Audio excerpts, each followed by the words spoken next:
한덕수 대통령 권한대행의 직무 복귀 관련 뉴스 특보 전해드리고 있습니다. 배종찬 인사이트K 연구소장, 이준우 국민의힘 대변인, 전용기 더불어민주당 의원과 함께 다각도로 분석해 보겠습니다. 세 분 어서 오세요. 안녕하십니까. 맞습니다. 한덕수 총리의 탄핵 기각에 따른 전국 향방을 다각도로 분석해 보겠는데요. 영상을 먼저 보고 오겠습니다. 주문, 이 사건 심판 청구를 기각한다.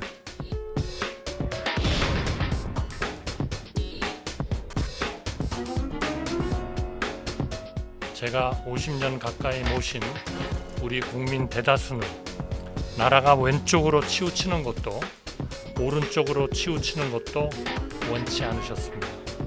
다만 위로, 앞으로 올라가고 나아가기를 원하셨습니다. 지난 몇 년 우리가 명백히 목격하고 배운 것이 있다면 극단으로 갈라진 사회는 불행으로 치달을 뿐 누구의 꿈도 이루지 못한다는 점입니다. 여야와 정부가 정말 달라져야 합니다. 저부터 그렇게 하겠습니다.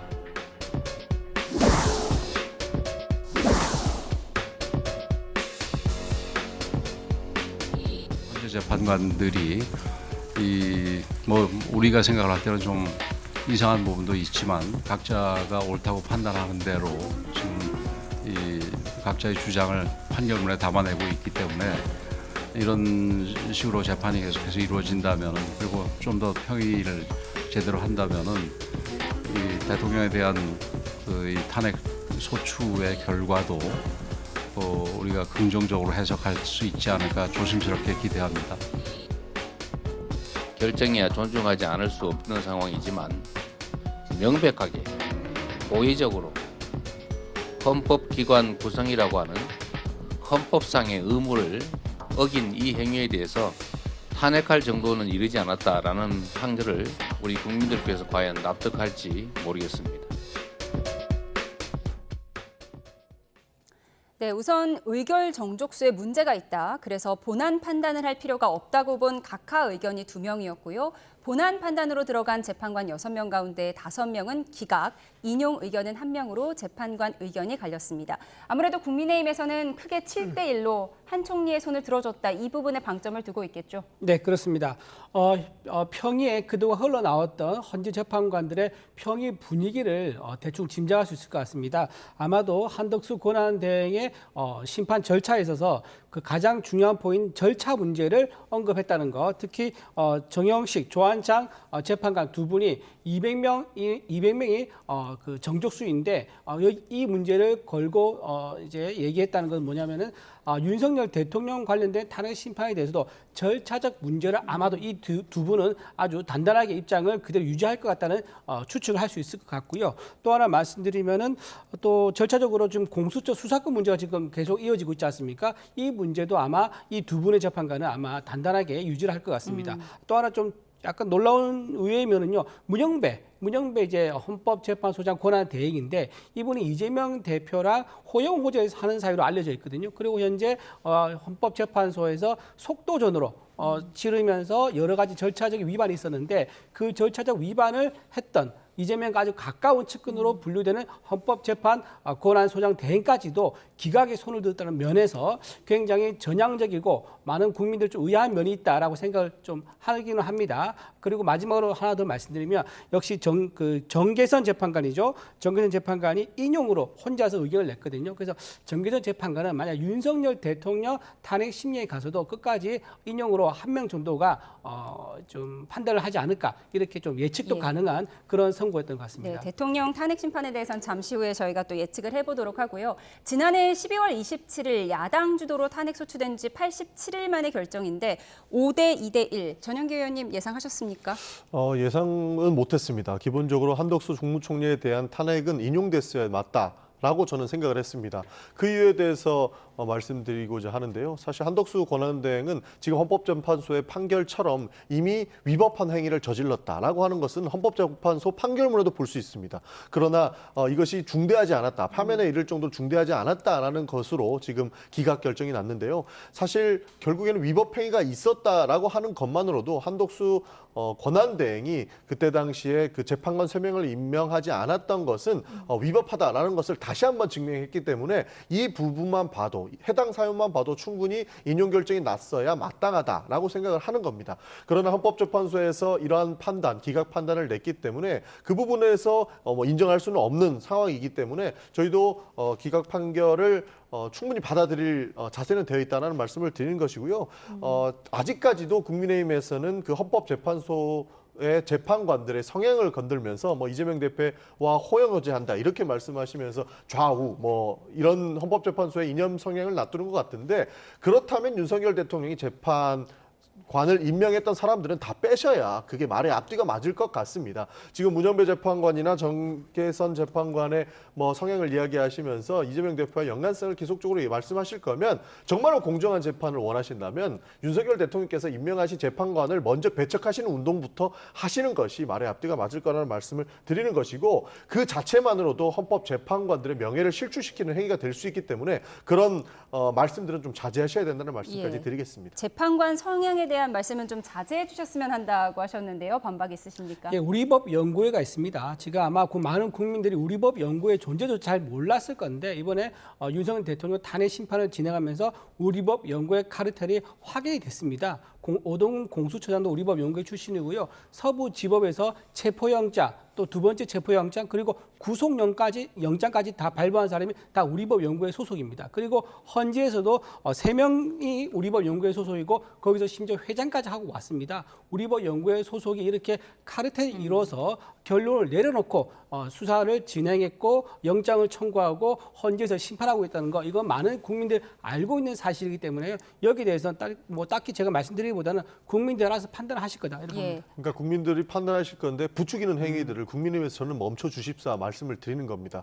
입법, 사법, 행정이 분리되어 있고, 결국 판사들은 기본적으로 정치적 중립을 가장 잘 지킬 것이라고 대한민국 국민 모두가 생각하고 있는데, 계속적으로 정치권에서 저 사람의 성향은 어떻다라고 판단하는 것들이 저는 무리가 있다고 보는 것이고, 우리법 연구회 말씀을 해주시는데요. 그리고 오동훈 공수처장과 다른 판사들이 우리법 연구회에다 국민들께서 판단해 주신다 말씀 주시는데, 제가 오동훈 공수처장 인사청문위원이었습니다. 저 반대했습니다. 실제로 그분의 정치 성향이 진보적이었고 민주당에 도움이 될 인물이라고 했으면 저는 두 손 두 발 다 들고 환영했을 텐데, 절대적으로 반대했던 인사청문위원으로서 그런 식으로의 판단은 오히려 우리 사법 행정을 저해시킬 수 있는 그런 요건이 되기 때문에, 누가 됐건 어떠한 인사가 됐건 판사들의 성향 가지고 민주당 편이네 국민의힘 편이네라고 이야기하는 것은 바람직하지 않기 때문에 요청을 드리는 겁니다. 예, 한덕수 총리가 3명 헌법재판관을 임명하지 않은 행위에 대한 오늘 헌재의 판단이 갈렸기 때문에 양당의 입장을 자세하게 들어봤습니다.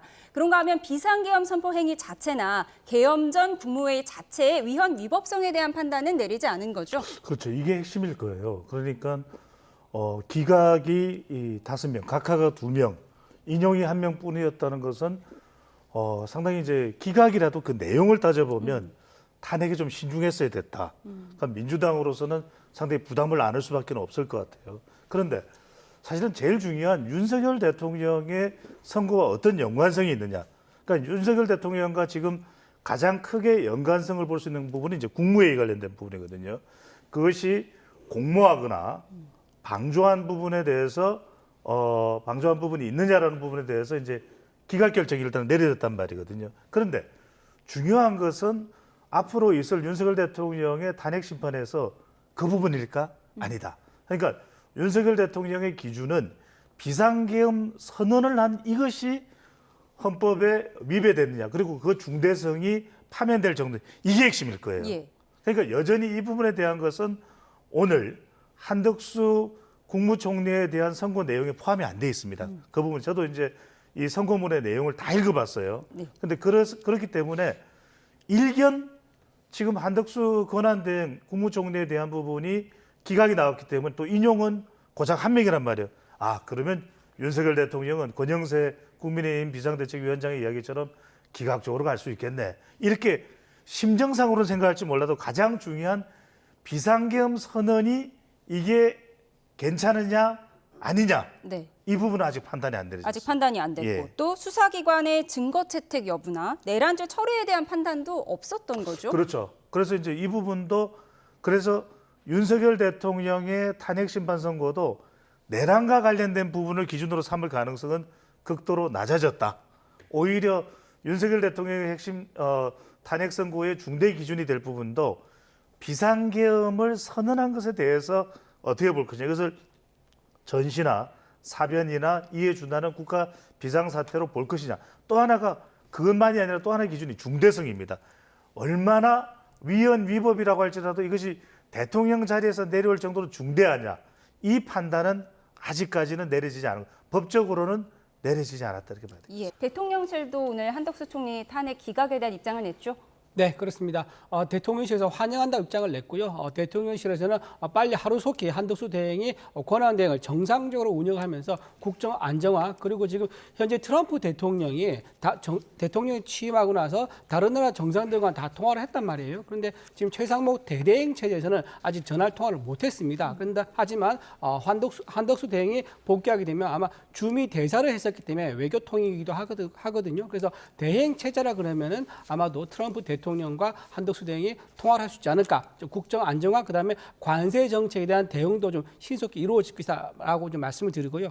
잠깐 또 한 덧붙여 얘기하면 아까 한덕수 권한 대행 판단 중에서 내란죄 철회에 대한 판단 이번 안 했었거든요. 예. 이게 굉장히 의미가 큰 것 같아요. 왜냐하면 윤석열 대통령 똑같은 구조입니다. 윤석열 대통령도 탄핵 소추안을 발의했는데 내란죄 철회했지 않습니까? 한덕수 권한 대행도 탄핵 소추안 보내놓고 내란죄는 다투지 않겠다고 하면서 내란죄 다투지 않는다는 의견서를 보냈습니다. 이 똑같은 상황인데 여기에서 판단 안 한 이유가 무엇이겠느냐? 아마 윤석열 대통령에 대한 어떤 결론, 선거에 대한 결론을 미리 예단을 하지 않으려고, 즉 드러내지 않으려고 했던 게 아닌가 싶은데요. 아마도 저는 이렇게 생각합니다. 내란죄가 있는 탄핵과 내란죄가 없는 탄핵은 낮과 밤처럼 다르다. 동일성의 원칙에 어긋나기 때문에요. 만약 내란죄 뺐다 그러면 다시 국회에서 의결서 보내야 되는데 보내지 않은 중대한 절차를 하자. 똑같은 100이라도요. 100원이냐 100억이냐면 그게 완전히 다른 그 규모 아니겠습니까? 그 정도 차이기 때문에 내란죄 철회에 대해서 판단하지 않은 것은 아마도 절차적 하자는 심정을 가지고 있을 것 같은데 윤석열 대통령에 대한 어떤 선고의 어떤 방향을 드러내지 않으려고 판단하지 않은 게 아닌가 생각합니다. 예, 잠시만요. 저희가 조금 전 속보로 전해드렸는데요. 관련 화면이 들어와서 전해드리겠습니다. 다시 한번 전해드리면 경북 의성에서 발생한 대규모 산불이 고속도로 휴게소 건물로 옮겨 붙어서 지금 현재 진화 작업이 벌어지고 있는데요. 네, 지금 현재 현장 화면입니다. 경북 청주 영덕선의 영덕 휴게소 부근이고요. 점곡 휴게소 건물에 산불이 옮겨 붙어서 진화 작업이 진행되고 있는 화면을 보여드리고 있습니다. 지금 소방 인력이 상당 부분 투입돼 있는 상태인데요. 이 휴게소가 있는 서산 영동고속도로 북이성 나들목에서 동안동 나들목까지의 구간은 산불 여파로 양방향 통행이 차단돼 있는 상태인데요. 지금 산불이 휴게소 건물로 옮겨 붙은 상태입니다. 지금 편의점 건물로 보이고요. 네, 연기가 상당 부분 올라가고 있는데 진화 작업을 한창 진행하고 있는 화면을 실시간으로 보여드리고 있습니다. 네, 조금 전 오후 4시쯤에 휴게소 건물로 산불이 옮겨 붙었다는 신고가 접수가 됐고요. 지금 한창 진화 작업이 벌어지고 있는 화면을 실시간으로 전해드리고 있습니다. 소방당국은 건물에 옮겨 붙은 불을 끈 뒤에 산불이 민가로 확산하지 않도록 진화 작업을 이어갈 계획입니다. 관련 소식 들어온 대로 추가로 전해드리도록 하겠습니다. 네, 전국 소식을 진행하고 있었습니다. 지금 대변인께서는 내란죄 철회 부분이 판단이 나오지 않았지만 상당 부분 의미가 있다라고 판단하셨습니다. 또 민주당의 해석은 다를 것 같아요. 의미는 저는 없다고 봅니다. 기본적으로 그 내란죄 철회, 그러니까 형사재판에서의 다룰 죄를 빼는 내용은 권성동 원내대표가 박근혜 대통령 탄핵 소추 때부터 지금까지 곧줄 가능한 부분이라고 얘기했던 부분이 있기 때문에 더 국민의힘께서 잘 알고 계시다고 보는 것이고요. 내란죄, 이 형사재판에서 재판에서 다뤄야 될 부분은 빠졌지만 내란 행위, 그러니까 계엄을 선포하는 과정 중에 있었던 요건을 충실하게 지켰는가, 그리고 그 이후에 국회에 군대를 보냈고 선관위에 군대를 보냈던 내용에 대해서 누구에게 책임이 있을 것인가에 대한 내용은 저는 충분히 인용 가능성이 더 높기 때문에 대통령실에서도 환영 입장을 냈던데 윤석열 대통령에 대한 판단이 나왔을 때도 이렇게 신속하게 인정을 하실지가 궁금하다는 말씀을 드리겠습니다. 그리고 한 가지만 더 덧붙이면 한덕수 권한대행에 대해서는 내란 공모와 방조 행위는 결국에는 기각이 됐습니다. 그러나 한덕수 권한대행의 헌법재판소에 있었던 재판 내용들을 보면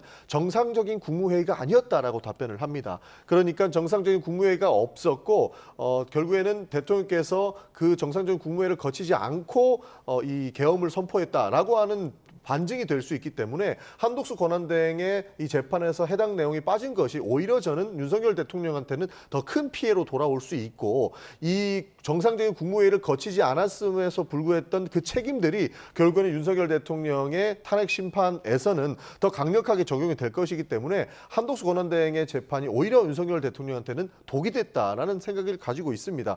그렇기 때문에 이렇게 사실 한덕수 권한대행의 재판으로 모든 것을 예단할 수는 없지만 일련의 사안들을 보고 그리고 다루어졌던 내용들을 보면 12.3 계엄 전 국민이 봤지만 그에 대한 법적 책임은 결국에는 총리도 지지 않았고 그 밑에 있었던 국무위원들에게도 묻기 어려울 수준의 이런 결단이었다라고 하는 것들이 결국에는 윤석열 대통령의 책임으로 모두 몰려가지 않을까 싶은 생각이 있습니다. 예, 오늘 한덕수 총리의 판단 내용에 국무회의나 계엄 자체에 대한 판단은 좀 배제가 돼 있는데 이 부분이 대통령의 판단에 더 독이 될 수 있다 이렇게 해석을 하셨어요. 어떻게 보십니까? 글쎄요, 이제 그렇게 볼 수도 있겠지만은 제가 말씀드리는 부분은 대통령의 선고 기준은 다른 것일 수 있다는 거죠. 아까도 말씀드렸지만 한덕수 지금 이제 화면으로 바로 보실 수 있을 것 같은데 보시면은 한덕수 권한대행의 기준은 매우 좁혀져 있어요. XX로 표시된 것은 적용이 안 된 겁니다. 그럼 적용된 것이 불과 지금 이 매트릭스를 보더라도 15개 중에서 3개 정도, 하나는 또 세모란 말이에요. 예. 그러면 저기에서 3개 또는 2개 반 정도로 적용이 됐다는 것은 저것에 윤석열 대통령에 해당되느냐? 해당 안 될 가능성이 높아요. 그러니까 윤석열 대통령은 비상계엄 선포 그 자체만으로 기준을 삼을 가능성이 크다라는 말씀드리고, 사실은 굉장히 더 중요한 분석이 있습니다. 이게 뭐냐면 지금 이번 한덕수 권한대행에 대한 선고 결과를 보면 대통령도 그렇고 앞으로 나올 대부분의 이 선고에 만장일치는 어렵겠구나. 왜? 5대 2대 1이란 말이에요. 네. 만장일치는 어렵다. 그리고 있는 그대로 고스란히 지금 판결문 내용에 누가 어떤 선택을 했는지 다 드러났습니다. 예. 그런데 두 번째로는 지난번에 이진숙 방통위원장 선고 때는 4대 4였어요. 근데 오늘 인용이 1명이었죠. 중요한 걸 말씀드릴게요. 각하가 2명이었단 말이에요. 절차까지도 포함해서 판결을 내린 법관이 2명이라면 기각이 5명이에요. 기각 5명이 다 인용을 선택해줘야 윤석열 대통령이 인용입니다. 각하 2사람을 제외한다면. 그런데 지금 김복형, 김영두, 정정미, 그리고 문영배, 이미선 이 5명의 재판관이 다 인용일까?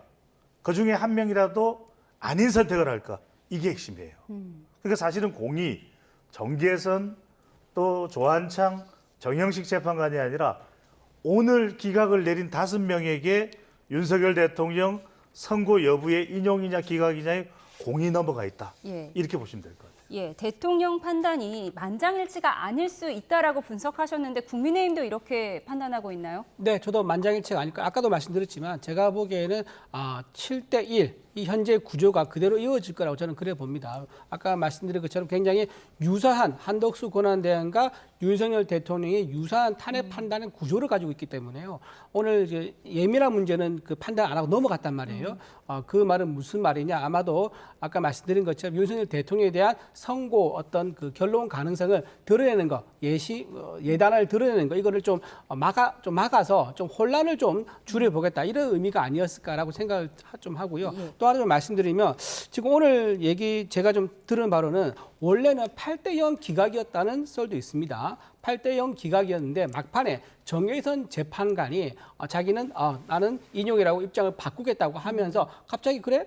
그럼 나는 각하로 하겠어라고 하면서 또 나눠줬다는 얘기가 있는 거예요. 5대 3대 1로 갔다는 얘기가 또 있습니다. 그렇기 때문에 지금 현재 평의가 이런 식으로 첨예하게 상대 재판관이 나와 의견이 다른 상대 재판관이 어떤 입장을 내에 따라 가지고 본인도 판단을 바꾸는 거예요. 굉장히 유동적으로 갈 가능성이 많다. 하지만 전체적으로는 기각으로 갈 내용, 기각으로 할 것을 보인다. 5대 2대 1 결론이 나기 전에 그런 설이 있었다라고 네. 말씀하셨는데 네. 아무래도 민주당 쪽에서는 정계선 재판관 혼자 낸 인용 의견에 좀 방점을 둘 것 같아요. 꼭 그렇지도 않습니다. 사실 지금 한덕수 권한대행의 재판과 윤석열 대통령의 재판이 비슷한 구조라고 말씀을 해주시는데 저는 전혀 다른 재판이다라는 말씀 드리고 싶습니다. 왜냐하면 혐의점 자체가 다르거든요.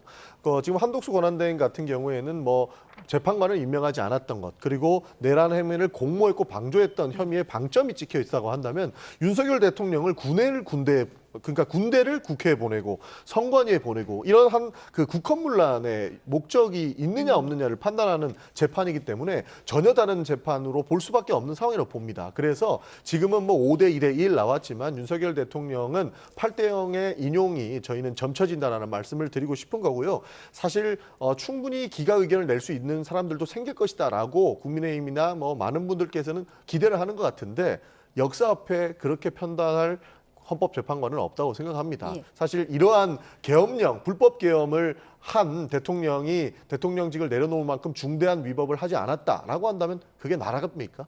말도 안 되고 생각해서 저는 8대 0 인용이라고 생각을 합니다. 예, 총리와 대통령의 탄핵 심판은 별개다라고 지적하셨습니다. 헌재가 이렇게 한덕수 국무총리에 대한 탄핵 소추에 대해 기각을 결정하면서 최상목 부총리 탄핵을 추진하는 범야권의 셈법도 복잡했습니다. 영상으로 정리했습니다. 보고 오시죠.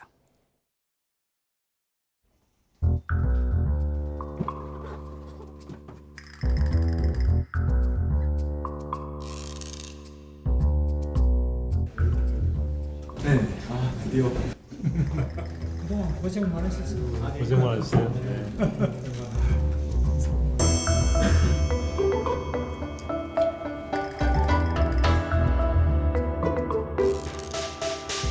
경제 공동체를 위해 가지고 씨감자를 남겨놨는데 그 씨감자를 살펴보니까 썩어 있어요. 감자 가마니 해서 썩은 감자를 꺼내야 되지 않겠습니까?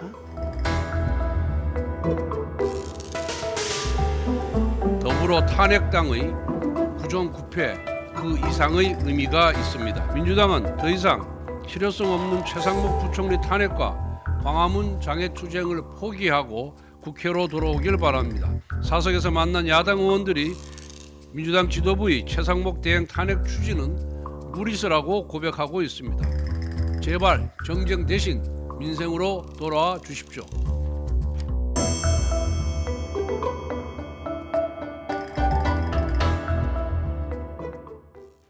네, 저희가 영상으로 보여드렸지만 최상목 부총리 이제 부담을 덜어내고 뭔가 홀가분한 표정인데 이렇게 대통령 권한대행직을 내려놓은 게 아니라 뭐 이제 안 하게 된 거죠. 경제부총리 탄핵 이어가실 건가요? 충분히 탄핵 소추가 되어야 할 사유가 차고 넘친다라는 답변을 드리고 싶습니다. 사실 전략적으로 본다면 많은 중독층들이 탄핵을 하는 것을 원하지 않는다라는 입장도 충분히 이해가 갑니다. 그러나 최상목 권한대행은 불법을 너무나도 오랫동안 저지르고 있기 때문에 그 정의감을 가지고 있는 분들이라면 불법을 방치하면 안 된다라는 생각이 있기 때문에 탄핵 소추를 해야 된다고 주장을 하는 겁니다. 사실 최상목 권한대행은 2명의 재판관을 임명했고 1명의 재판관을 임명하지 않았던 게 가장 큰 위법이다라고 얘기하고 있지 않습니까? 이 내용들을 한덕수 권한대행의 재판에서 다시 한번 헌법재판관을 임명하지 않은 것은 위법이다라고 판단을 받았습니다. 그럼에도 불구하고 2주가량 넘게 최상목 권한대행은 불법 행위를 저질렀기 때문에 전략적으로 본다면 탄핵하지 말자라고 하는 주장도 일리가 있지만 불법 행위를 하고 있는 대한민국의 지도자를 어떻게 가만히 두겠냐라고 하는 부분에서는 저희는 탄핵 소추를 할 수밖에 없는 그런 상황이 돼버린 거죠. 그런 차원에서 최상목 권한대행의 탄핵 사유는 차고 넘친다라는 말씀으로 다시 한번 드리겠습니다. 그럼 이제 뒤에 절차는 계속 이어가실 건지? 충분히 가능성이 있겠죠. 아직 열어두었다. 아직 열어뒀습니다만 예. 위법한 행위를 했을 때는 누구나 책임을 집니다. 우리가 빨간불에 신호를 건너도 과태료를 묻니다. 그만큼 모든 국민은 법 앞에 평등해야 되는 것이고 불법 행위를 저지르지 말라는 것은 대한민국 모두가 약속된 내용입니다. 그러나 최상목 권한대행은 그 법이 정해놓은 질서조차 무너뜨리고 있는 것이고 헌법과 법률을 수호해야 할 대한민국의 그 대통령 권한대행이 법률을 이행하지 않은 부분에 대해서 책임을 묻지 않는 것은 이 사법행위 그리고 우리 법과 질서를 흐트리는 행위가 될 수 있기 때문에 전략과 정의를 떼놓는다 하더라도 정의력 측면에서 위법 행위는 책임을 물을 수밖에 없는 상황이기 때문에 저희는 많은 내용들을 열어두고 이 절차를 밟을지 말지는 결국에 국회가 결정을 할 내용이지만 분명히 탄핵 소추를 해야 마땅하고 책임을 물어야 마땅하다는 입장입니다. 예, 최상목 부총리의 탄핵안을 발의할 이유는 차고 넘쳤고 본회의까지 갈지 말지에 대해서는 아직은 열린 결말이라고 정리해 주셨습니다. 그런가 하면 여당은 최상목 탄핵안에 대해서 민심의 역풍이 들여서 참고 있다가 이재명 대표 판결이 가까워지자 내지른 것이다 이런 주장을 하고 있는데요. 네, 그렇습니다.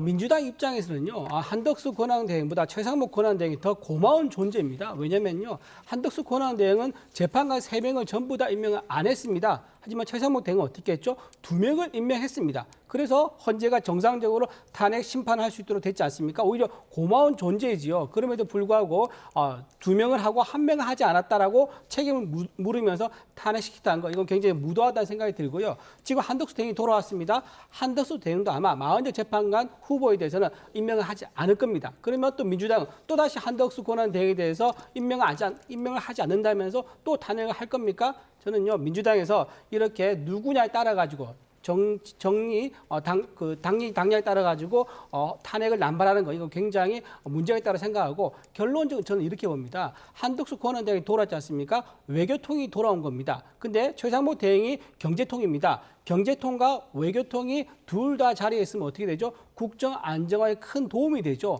그런데 지금 경제통을 또다시 탄핵을 시켜가지고 어떻게 하겠습니까? 경제 정책에다 공백을 만들겠다는 건데 역시 계속 정부를 기능을 온전하게 발휘하지 못하도록 하겠다. 정부 기능을 절름발이로 만들겠다. 어떻게 해서든 식물 정부를 만들겠다는 그런 보복적인 탄핵이다. 저는 그렇게 봅니다. 제가 한마디만 드리면 정부의 기능을 마비시킨 거는 윤석열 대통령입니다. 12.3 개헌 안 했으면 이렇게 경제가 힘들고 외교가 힘들지 않았을 거라고 보는 거예요. 그리고 이렇게 경제통, 외교통 훌륭하신 분들이 다 계신데 왜 이렇게 경제가 힘들고 외교가 힘든 상황이 됐겠습니까? 그 부분에 대해서 실력이 없다라고 저희는 정확하게 말씀드리는 것이고 보수라고 한다면 원래 법치주의를 수호하는 집단 아닙니까? 국민의힘이 보수 정당이라고 한다면 법을 지키라고 말씀하셔야 되는 것이 한덕수 권한대행이 또 40여 재판관을 임명하지 않는다? 이것은 두 번의 헌법재판 에서 판결을 무시하는 행위이기 때문에 또 불법을 저지르겠다는 것과 마찬가지입니다. 그래서 지금은 더 이상 정량적으로 정치적으로 대한민국을 바라보지 말고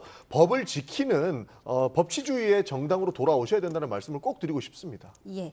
이제 우리가 최상목 권한대행과 관련된 이야기를 하는데 간단하게만 제가 이제 정치 이론적인 분석을 해드리면 이럴 때 민주당이 조금 핀포인트 전략으로 가도 될 것이다. 왜냐하면 정치적으로는 여론상으로 그렇게 우호적인 최상목 권한대행의 탄핵에 대해서는 우호적인 여론을 만들기가 쉽지 않거든요.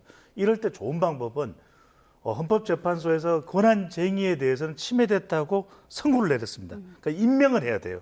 이럴 때 민주당에서 당 차원의 요구로 그러면 한덕수 권한대행이 정확하게 언제 임명할 건가 그 부분을 매우 구체적으로 따져 묻는 방법이 있습니다. 대정부 질문이 됐든 왜냐하면 임명을 해야 되는데 날짜는 안 박히기가 어려워요. 계속 여야 합의를 이야기할 수가 없는 게 권한쟁의 침해가 됐다는 건 선고가 내려졌거든요. 어쨌거나 헌법재판소에서 선고가 내려졌다면 정확하게 그러면 언제 임명할 거냐 이걸 마냥 늦출 수만도 없거든요. 그러니까 그렇게 질문을 하면은 그것이 오히려 민주당으로서는 상당히 여론상으로는 효과적인 방법일 수도 있습니다. 예, 민주당이 핀포인트 전략을 세워야 한다라고 조언해 주셨는데 민주당은 12년 만에 천막 당사를 세우고 오늘 현황식도 가졌습니다. 영상으로 보고 오시죠.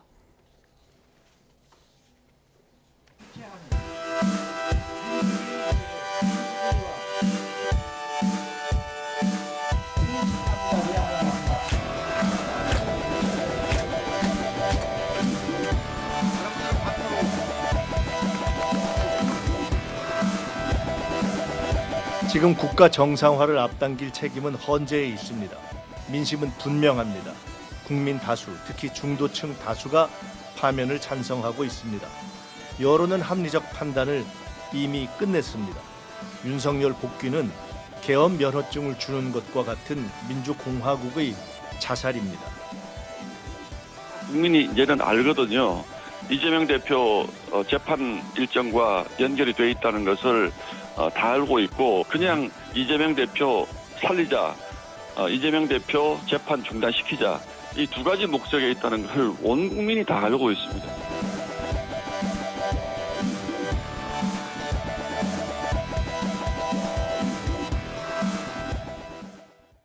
네, 민주당의 천막 당사 설치 2013년 이후 12년 만인데 오랜만에 김한길 전 대표의 모습도 봤습니다. 박지원 의원은 절박함의 표현이다. 이것밖에 할 게 없다 이렇게 밝혔어요.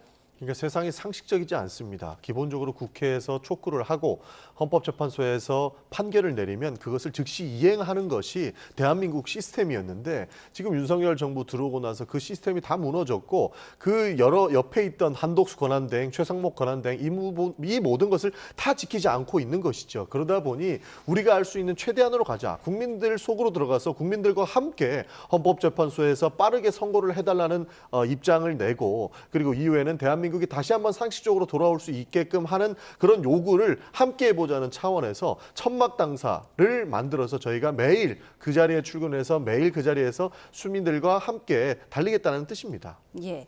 국민의힘 지도부는 민주당 천막 당사에 대해서 입법부가 사법부를 겁박하는 것이다. 삼권분립 원칙에 반하는 행동이라고 지적을 했습니다. 국민의힘 입장 전해주시죠. 네, 민주당의 천막 당사가 과연 그냥 단순히 천막 당사의 의미는 아닌 것 같습니다. 만약에 이번 주 수요일이죠. 이재명 대표가 선거법 위반이 유죄가 되고 대부분까지 확정이 되지 않습니까? 그럼 이재명 대표가 받았던 대선 보조금이 있습니다. 434억인데요. 그거를 중앙선관위에 반납을 해야 됩니다. 그럼 무슨 돈으로 반납받느냐? 지금 민주당 당사를 팔아서 그 돈으로 반납해야 되는데 팔고 나서도 한 80억에서 90억 정도가 부족합니다. 그러니까 정말로 만약에 이재명 대표 유죄가 나오면요, 당사를 팔고 천막 당사에 실제로 당을 운영해야 될 상황이 될 수도 있습니다. 그래서 저는 어떤 천막 당사에 대한 준비하는 모습이냐, 아니면 미래의 자신들의 모습을 좀 보여주는 것이냐, 복선이냐, 이런 지적도 있다는 걸 말씀 하나 드리고요.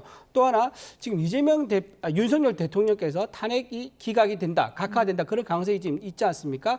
그럴 걸 대비해서 헌재 결과에 불복하기 위한 진지 구축이 아니겠느냐, 또 그런 의혹도 있습니다. 왜냐하면요, 이재명 대표는 그 헌재 결과에 대해서 승복에 대해서 명확하게 입장을 밝히지 않습니다. 두루뭉술하게 그런 취지다라고 밝혔지만 입장을 명확하게 밝히지 않고 있어요. 그러다 보니까 아무래도 천막 당사를 그냥 한 게 아니라 윤석열 대통령에 대한 탄핵 인용이 나오기 전까지 한다고 그런 거 보니까 아마도 기각이나 각하를 대비해서 불복 운동을 하기 위한 진지 구축용이라는 그런 두 가지 용도가 아니겠나 생각합니다. 예, 예전에 국민의힘 전신에서도 네, 천막 당사를 한 적이 있었는데요. 뭐 효과가 있을 것이라고 보세요?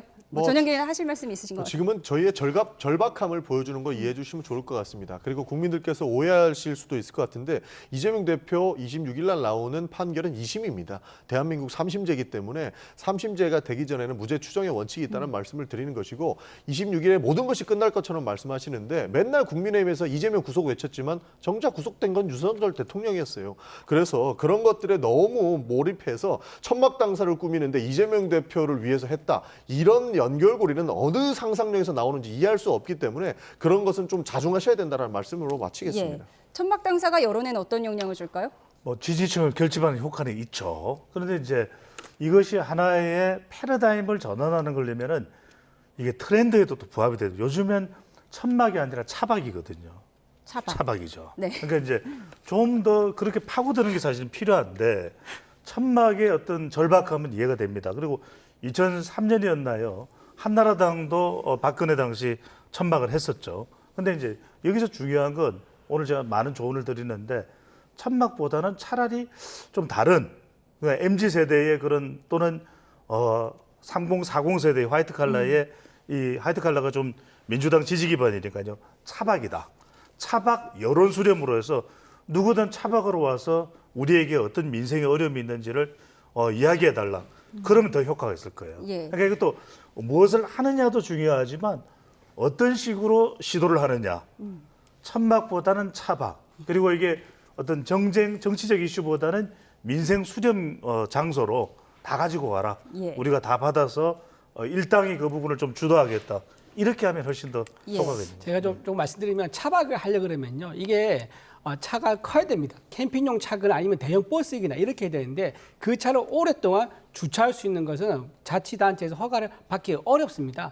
지난번에 천막 당사 얘기하니까 정말 많은 국민들이 천막인 줄 아는데요. 천막 당사를 지으려면요. 구청에서 허가 안 해줍니다. 그래서 이거를 보통 어떻게 하냐면 컨테이너로 하거든요. 근데 이름을 이제 천막 당사로 부르는 거죠. 임시 당사라는 이제 의미를 부여해서 그렇기 때문에 실제로는 차박은 구현하기가 어렵지 않겠느냐라는 생각하면서요. 하나 더 말씀드리면 지금 그 민주당에서 저렇게 천막 당사를 하는 이유 중에 하나가 장애 집회가 굉장히 소박하게 지금 모여지고 있는 그 문제도 아마 있을 겁니다.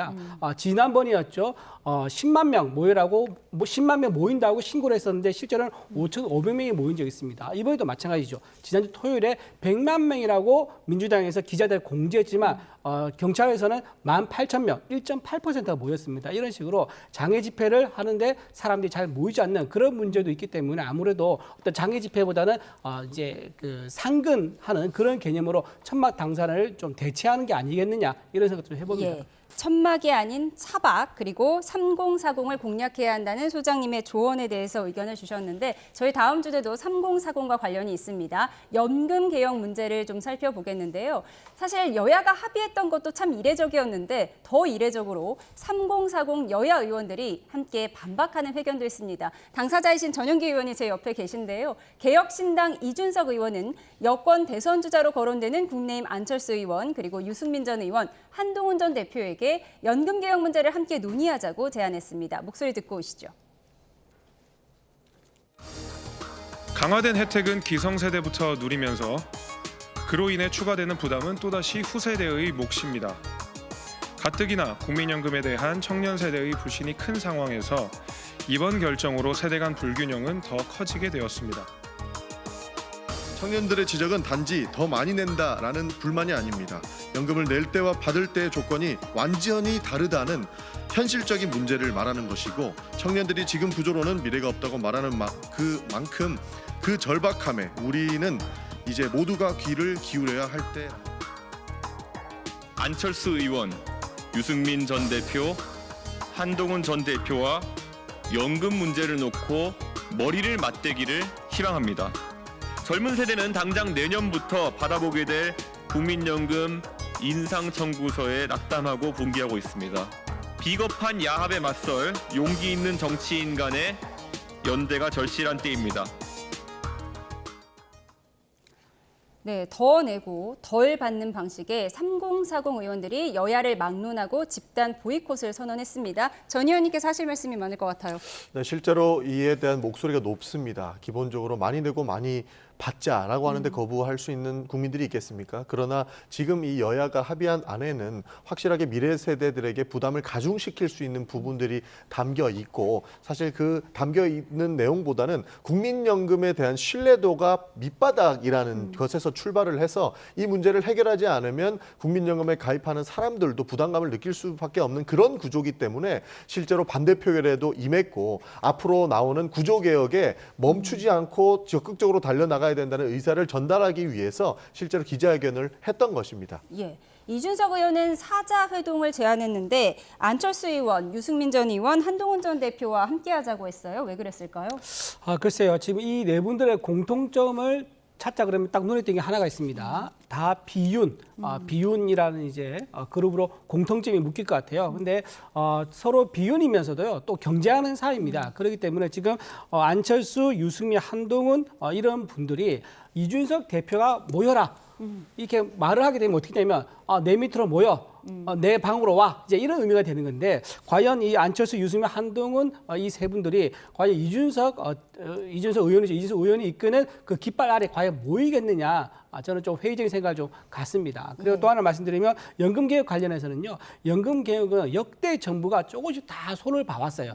그런데 지난 정부에 딱 한 번 손을 안 본 정부가 있습니다. 바로 문재인 정부입니다. 문재인 정부는 연금개혁을 손을 대지 않고 그냥 스킵했습니다. 그러다 보니까 어떻게 됩니까? 윤석열 정부가 이 문제를 지난번 거 손 안 댄 걸 같이 손대야 되거든요. 그러다 보니까 당연히 부담이 생기죠. 이런 식으로 만약에 정부가 골치 아픈 문제, 이런 문제를 피하려고 그러면요, 그 다음 정부에 부담을 줄 수밖에 없습니다. 그럼에도 불구하고 윤석열 정부가 내가 여기서 어떤 식으로든 간에 해결하겠다고 한 거, 이거에 대해서 분명히 평가가 좀 따로 필요하다고 말씀드립니다. 아무래도 이 문제는 2030, 3040 젊은 층들의 여론에 큰 영향을 줄 것 같아요. 그렇습니다. 상당히 중요할 수밖에 없죠. 지금 소득 대체율과 43% 그리고 보험료 내는 돈 13%만 결정되어 있거든요.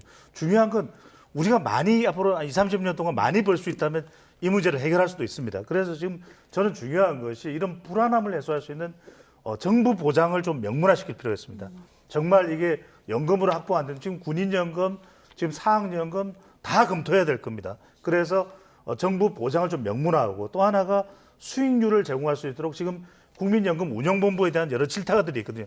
최고의 기라성 같은 최고 전문가, 뭐 외국 전문가도 좋습니다. 이 포함을 해서 수익률을 극대화할 필요가 있다. 또 마지막으로는 저는 금자산은 계속해서 수익률이 올라가고 있고 금도 일부 저는 이 국민연금 운용에 자산을 하고 또 코인도 좀 비축을 할 필요가 있다. 그래서 다각도로 우리 젊은 세대들이 이 정도면 우리가 좀 마음을 놓을 수 있는 거 아닌가. 그런 좀 정말 우리가 가지고 있는 획기적인 아이디어를 다 끌어모을 필요가 있을 것으로 보입니다. 예, 획기적인 아이디어를 끌어모을 필요가 있다. 여론의 흐름까지 짚어봤습니다. 지금까지 배종찬 인사이트K 연구소장, 이진우 국민의힘 대변인, 그리고 전용기 더불어민주당 의원 세 분과 함께했습니다. 고맙습니다. 감사합니다.